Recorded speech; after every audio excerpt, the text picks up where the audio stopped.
Hallo en welkom bij LogiTalks, een serie gesprekken waarin we ingaan op de werkomgeving van de toekomst. Want hoe ziet onze werkplek er over een paar jaar uit? In zo'n 20 minuten bespreken we de diverse tips en trends rondom de werkplek. Mijn naam is Annemarije van Kampen en ik heb de mooie taak om deze gesprekken te begeleiden. Wil je nou meer zien, zoals vandaag een gesprek over verschillende onderwerpen, dan kun je naar de LogiTalks pagina op de website van Logitech. Vandaag staat het onderwerp sustainability centraal. Samen met gasten ga ik op zoek naar tips en tricks om het beste uit jouw werkdag te halen. En vandaag schuiven 3 gasten aan. Dat zijn Joris Haverkort namens Microsoft, Annemarije Tillema van de Sustainability Brand Index en Robert O'Mahony van Logitech. And because Robert is based in Ireland, we'll be switching to English for this session. So welcome everyone. So lovely for you to join us here today. I'm going to start with Robert, because Robert is the head of sustainability for Logitech. In his role, he is responsible for driving Logitech's sustainability commitment, which is a strong ambition to make sure that sustainability is part of everything that we do at Logitech, as he puts it. So, Robert, lovely that you're joining us here. How are you today? I'm good. Thank you for having me, Anne-Marie, and really excited to be part of this panel. So, you're saying sustainability has to become part of everything that we do at Logitech. That's quite the ambition. When did that become part of your strategy? I guess we've been building to that. It's for sure ambitious, but I think necessary. You know, it's very clear to us that sustainability needs to become an integral part to all of what we do for a more sustainable future. Business as usual is no longer an option. And I guess Logitech has been on a journey towards that. So we're confident of the ambitious position we're taking now based on the groundwork we've done. But we've been building up to this for quite some years. Well, we'll definitely hear more about that later in this conversation, because also joined is Annemarije Tillema. She is the country manager Benelux and partner at the Sustainability Brand Index. Good morning or good afternoon, depending on when you're watching, to you as well. You're also the founder of Bureau Pluk, and they develop sustainable propositions and help companies and people to be inspired, advise, connect them. And if that would not be enough, you're also a board member for the Dutch Academy of Sustainable Education. That's quite a mouthful. How do you manage to fit all those roles into your day? Yeah, in my opinion, it's important to see the holistic view as well. And I think that the energy transition is very important, but as well education. I see it as a foundation of what we learn to our younger generations, and I think especially in the Netherlands we haven't managed that in a good way. So it's necessary as well. So you feel like you have to contribute to all these different pieces. Yes, exactly. Yeah. And of course, we are doing research in the consumer part, but I think it starts with the youngest generations as well. We have to bring them along. Yeah. Yes, exactly. And can you share maybe some of the recent propositions you've been working on? Yeah, the research behind Sustainable Brand Index. We are doing. We are translate all the data we have in all the European countries, including the Nordics, into the right insights. And it's of course a more mature field we are, especially due to the pandemic. And I think we need to make our stories behind the brands future-proof. So that's why we are here on Earth. Well, I'm curious to hear more about that as well. Before we do, I'm going to introduce our third guest for today. That's Joris Haverkort. He works for Microsoft as Director Experience Center and Sustainability Lead.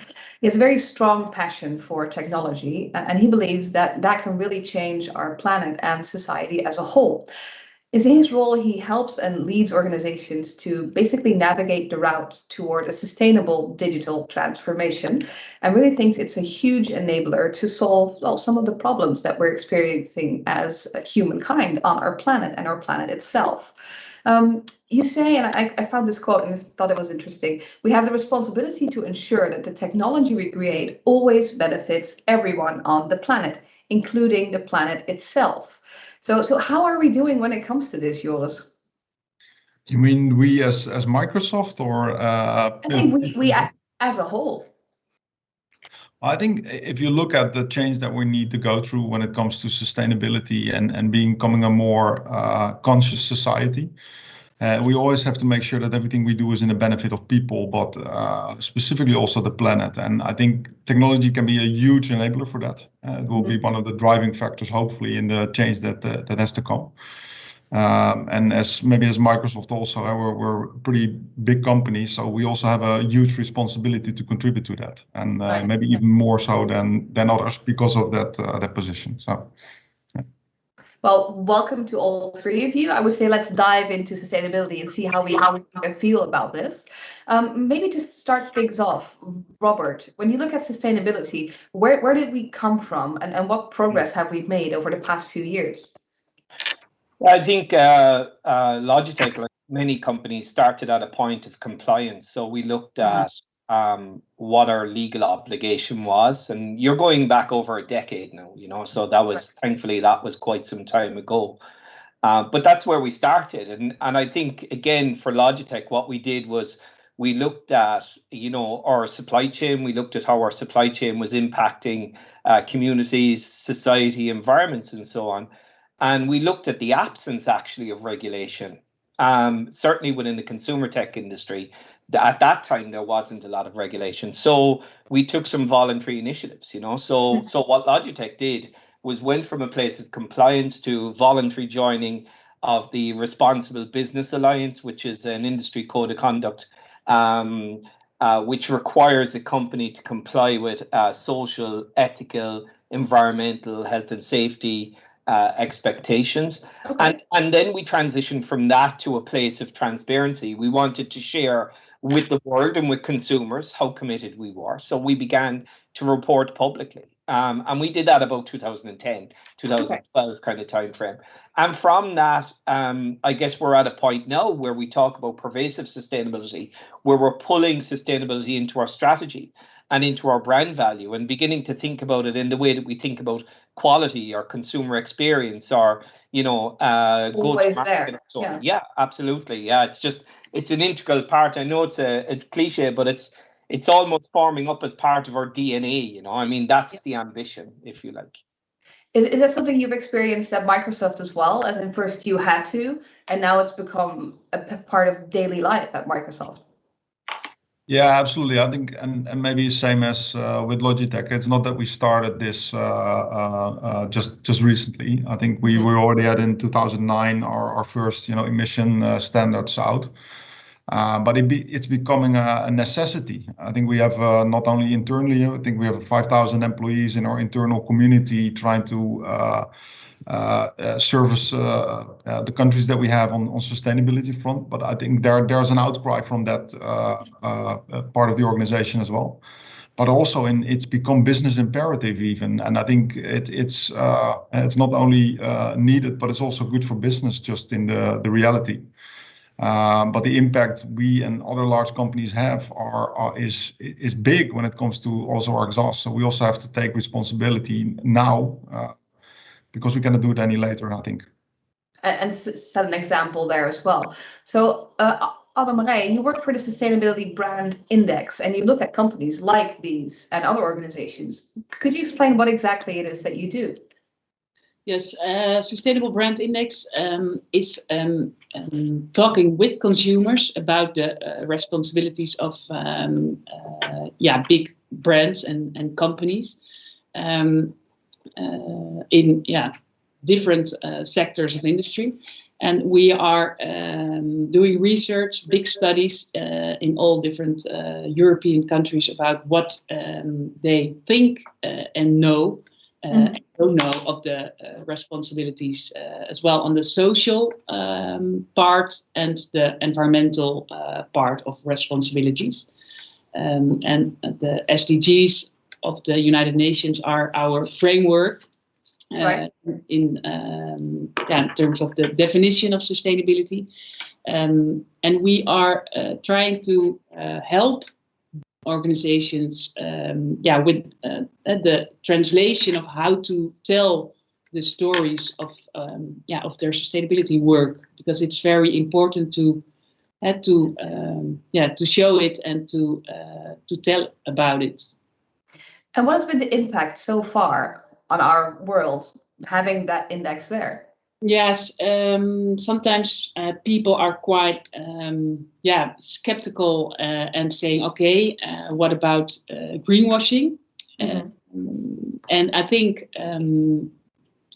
we in the Netherlands, we are talking a lot about greenwashing, but it's and that is that you appear to be green, but in fact you're not. Yeah, but I think we can say that the people are more mature in this world, and due to the pandemic, for example, it's even more important and urgent. For example, the climate-related topics, but we are collecting insights of how to tell your true story and your transparent story. And of course, we see in all the different segments of the consumers, and of course we are doing as well B2B studies, but you have different types of green consumers, and it's very important to try to specify your messages on the different segments in your target groups. And to make sure that everyone keeps to be informed as well about this and the choices that they make. And it's especially important to have various tones of voices in your messages, and it's important. And we have the moderate or the dedicated or smart consumer, and our different types of consumers who are having different needs in relation to sustainability. Right. So if we look at one of the major companies that are here, Logitech itself, Robert, what are some of the things, the steps you've taken over the last couple of years that you're really proud of? I guess building a capability that allows for us to truly understand what our impact is, So one of the things that I wanted to do with my team was to develop a capability that would, what we call, objectify the impact. And what I mean by that, Annemarije, is really scientifically approach the challenge. But you can't really approach a challenge unless you understand what the challenge is. So we developed life cycle analysis capability within the company that allows for us essentially to look at all of the life cycle phases of a particular product or process and so on, and to quantify its impact. The currency of climate action, or the currency of sustainability, is carbon, right? So what you essentially end up with is you take a product, you perform your LCA, your life cycle analysis, and then you have a carbon load, a product carbon footprint of the actual product. But deeper than that, you have areas of insights that allow for you to understand what material, what technologies, what processes are the major burdens. And then you can go after those. So that's what we've done. We've essentially objectified our impact using life cycle analysis, using science to win. So I talk to my team a lot about winning with science. This is the approach we take. And then, I guess the thing that I'm probably most proud of then that's emerged out of that is the commitment that the company has made to transparently share that with consumers. So to actually go to the consumer and say, this is the carbon impact of the product that you're now considering purchasing. Because we believe carbon is the new calorie, So, all of us understand calories, we understand calorie consumption. And that didn't happen overnight, we had to that was an education process that occurred over, I'd say 30, 40 years ago. But the consumer of beverages, food and beverage, was introduced. We see that as an emerging trend around carbon also. We see that, as Annemarije said, there is, the consumer is key to this. And actually, what we're seeing is more and more emerging consumers right now who are currently in full-time education or just coming out of full-time education, a lot younger than me, are paying direct and obvious and immediate attention to this, which is fantastic. So it means that we have an army of individuals who will consume responsibly, and they're going to do that by absolutely. They're going to do that by understanding the carbon impact of the products they consume. And I think so how will they find it? Because you analyze every product that you make, you know exactly what happens in every stage of the production. How do we as consumers see the end result of that? We're sharing it. So Logitech is actually placing it on the retail carton. So you'll see it there. If you shop traditionally in a store, you'll see it on the carton. And if you shop online, you'll see it on online.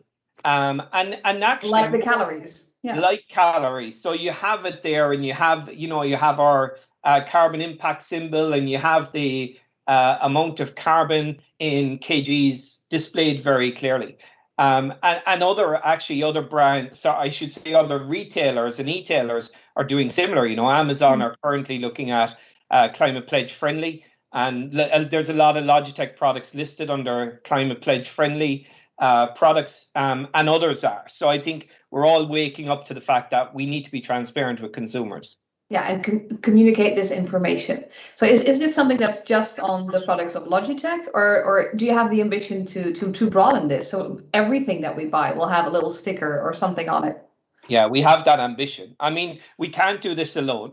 And what we've done is we have structured our approach. So there's 2 years of work has gone into this by my team, where we've effectively developed a protocol that allows for any company to adopt this approach, this methodology, and we're royalty-free sharing it with the world. So we announced that several months ago. Our CEO announced that, and we've had some really significant interest, to the point where we've actually taken a pause and we've said, okay, we need to organize ourselves around this, because we had many companies actually approach us and say, this is a great idea, we want to do this, So filling a void, you could say. People were waiting for this. Yeah, and and also I think there's an acknowledgement. What's very cool from my perspective is we're not doing this as a competitive advantage. What we're essentially saying is Logitech won't compete on the basis of sustainability. If we figure something out, we'll share it with the world. We're not going to compete on that basis. Mm-hmm. Now, I will say, Annemarije, we are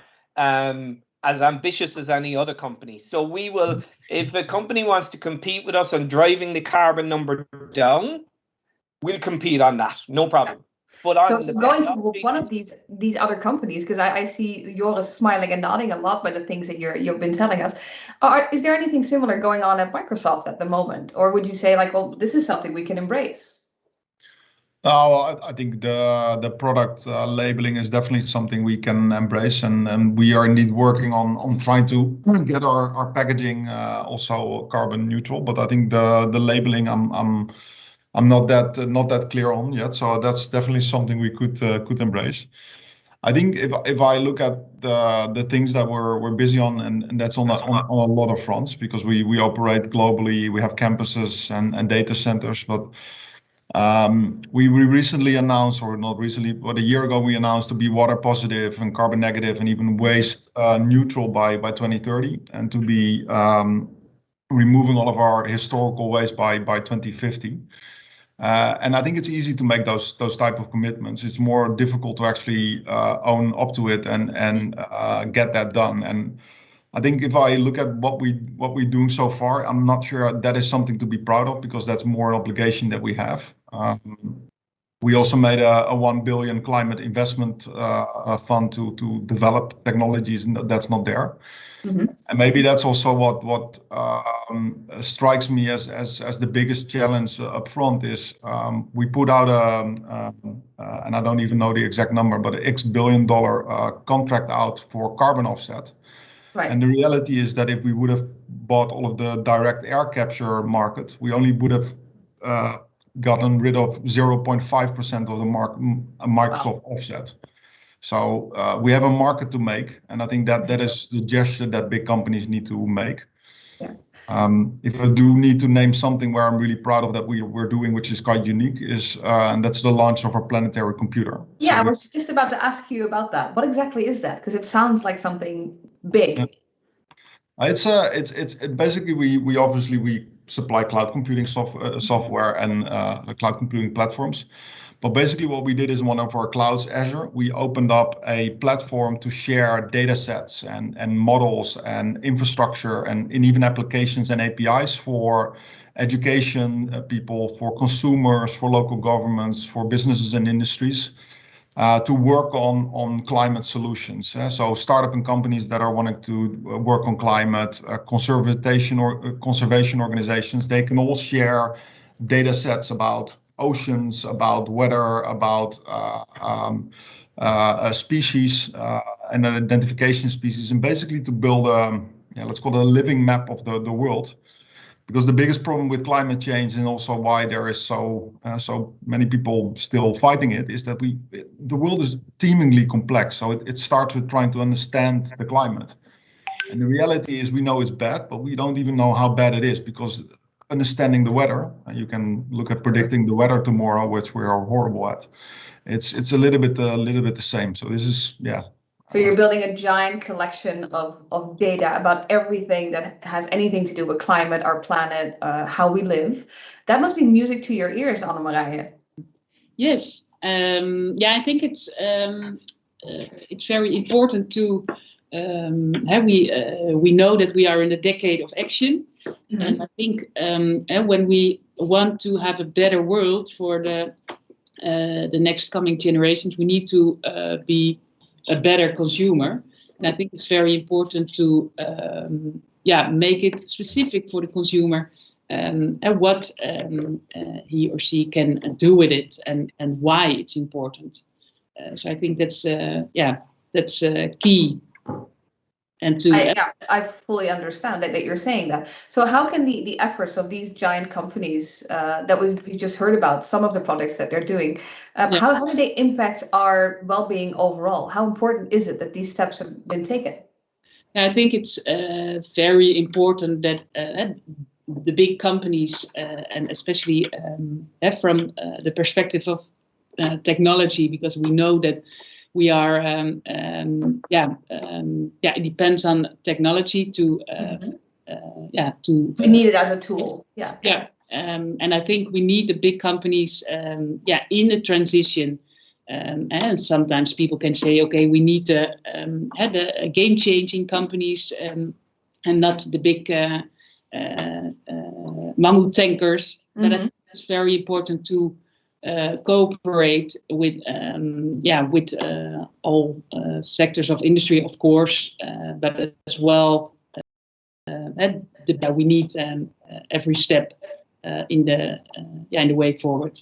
And if you could add a little note of criticism here as well, because you're more of a neutral person who looks at all these developments. It all sounds amazing what's going on. Are we really doing so well? Yeah, of course, we see in the debate as well in for example, Sweden, and we have it here in the Netherlands all the time, mm-hmm. And the greenwash stories. I think it's very important to be transparent, and I think it's necessary to make clear what you are doing when. The 2030 or 2050, it's very far away for the consumer, and it's really. You're saying we need a deadline. Yeah, and it's talk about the small baby steps, and we need to be aware of our own impact and personal impact, and I think it's very important to make it smaller and not so big in terms of ambitions and make it concrete, like what are we actually doing to take a step forward.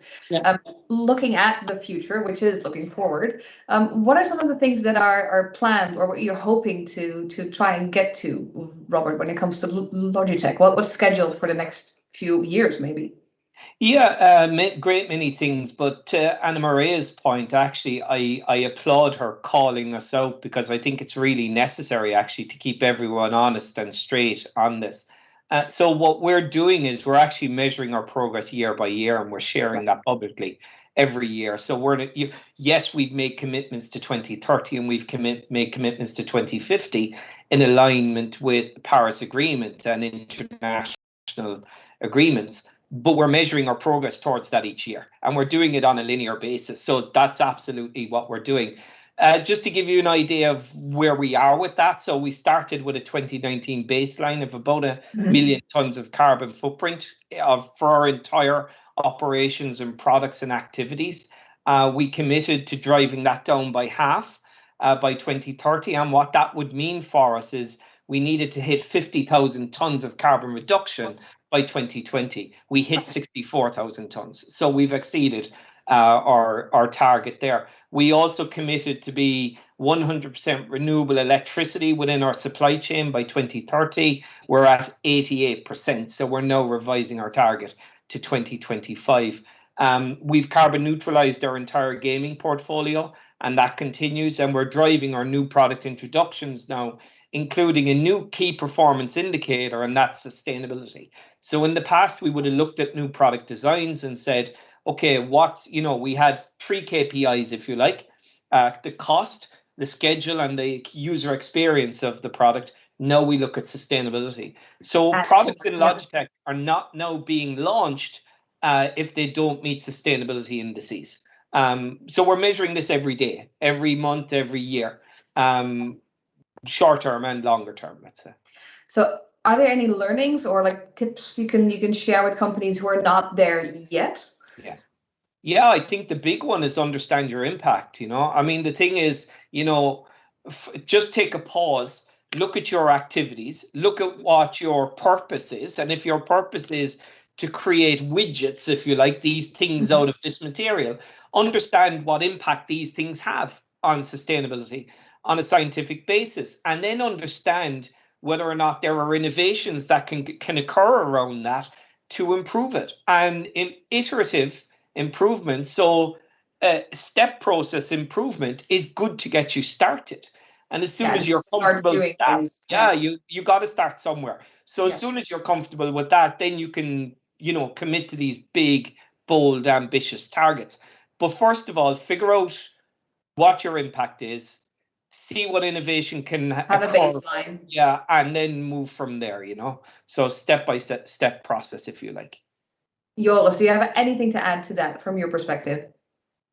No, I think measuring is really the starting point for everyone. And even if you are not able to do it in full detail, or it will take too long a time, or you don't even have the capacity as a company to do it, then at least, make it sort of the 80-20 rule. Find that spot where you are doing the biggest damage and focus on that first. And in the meantime, make some things like policies where you already have supplier policies or purchasing policies on whatever you do. Because I think it's not only, and I think this is also a perception that people have, it's not about getting from what you're doing to zero. We actually need to go to minus. And we are already past past where we need to be. And indeed, 80-20, I think, is the biggest part is where to focus on. So focus on the 80%, and the 20% you can figure out later, because that was always the biggest work. So what you're saying is, where do you have the biggest impact? What is the biggest changes you can make at the moment? Yeah, if you have direct emissions from your factories, as an example, then and that's most likely the biggest part to do, then obviously do it. But if you're a logistic company, you can pretty easily figure out that it's probably your cars that you have to tackle. So it's also it's good sense also to apply it. I think that's the easiest and fastest ways to get started, I think. A logical place to start. Finally, because our time is unfortunately already up, it goes so very fast. Is there anything you would like to leave for our viewers, Annemarije, when it comes to this subject? Is there some message you always want to bring across?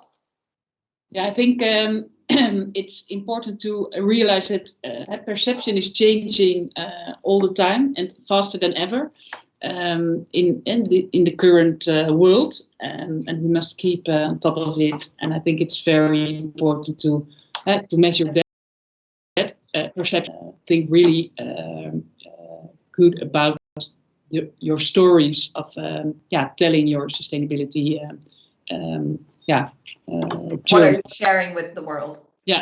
it's very important to do that. Thank you so much, all of you, for joining us today. I'm going to switch back to Dutch. Dank aan mijn gasten Joris Haverkort, Annemarije Tillema en Robert O'Mahony. We kunnen hier nog uren over doorpraten. Mocht jij zelf vragen hebben of meer willen weten hierover, dan kun je even een mailtje sturen naar one-benelux@logitech.com. En wil je op de hoogte blijven van andere LogiTalks, dan moet je even kijken op de pagina van de LogiTalks op de website van logitech.com. Voor nu heel graag tot ziens en een fijne rest van je dag.